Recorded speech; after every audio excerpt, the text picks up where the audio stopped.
Au milieu de ces arbres, le village de Yendesori.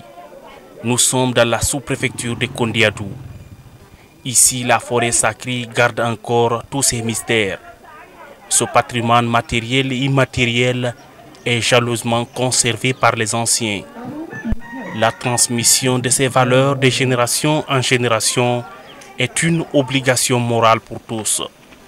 Tous les enfants de Yendesori passent nécessairement ici pour une connaissance profonde de la culture du pays qu'ici. À l'intérieur de cet endroit sacré, l'apprentissage commence par l'alphabet morse. Pour la première fois, les initiés acceptent de témoigner devant une équipe de journalistes.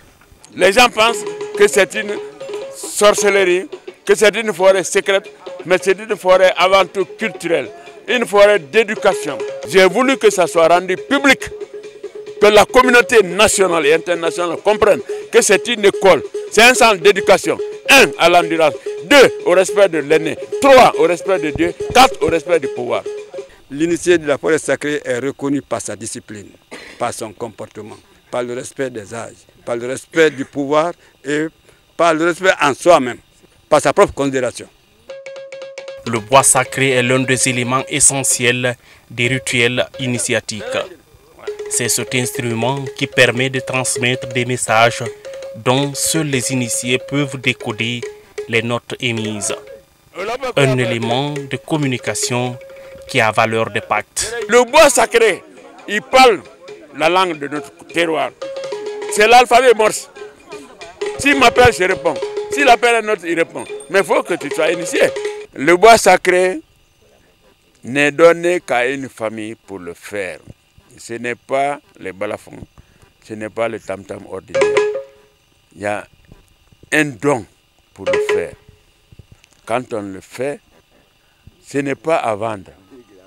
On le fait pour des initiés, pour un groupe d'initiés. Après plusieurs semaines d'apprentissage dans la forêt et sans aucun contact avec le monde extérieur, ces enfants préparés à la vie font leur grande sortie. Des hommes nouveaux apparaissent devant les parents et invités de marque. Un moment d'allégresse, de démonstration, de savoir-faire élevé et de détente pour atténuer la distance avec le monde ordinaire. Ce bout d'homme a séduit par la qualité de sa nouvelle dimension.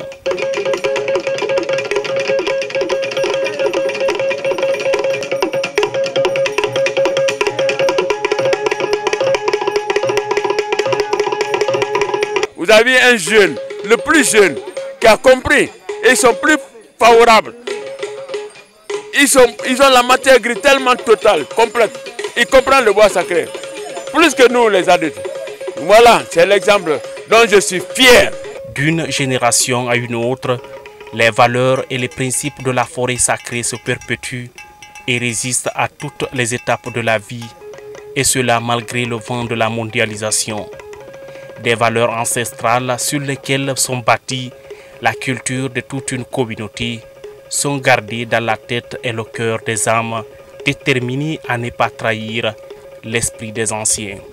Ces jeunes que vous avez vus évoluer, ils ont appris à être hommes. Pendant 3 mois, on les a mis dans la brousse. Comme ils sont nés, pour qu'ils apprennent à vivre par eux-mêmes, pour être hommes, aujourd'hui ils sortent comme des hommes complets.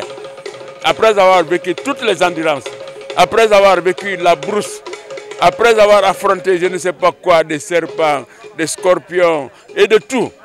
Torse nu pour les uns, une chemise pour d'autres.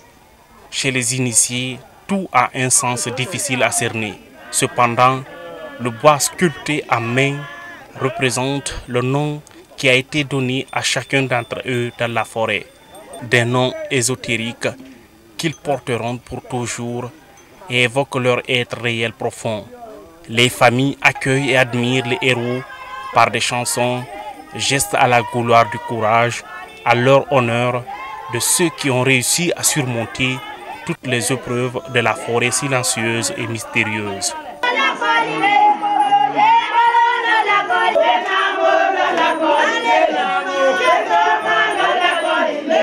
Ces images de joie et de fierté ne seront jamais oubliées dans la vie des initiés. Des liens indestructibles les unissent pour survivre, de tout dans l'honneur et la grandeur de chacun et de la communauté.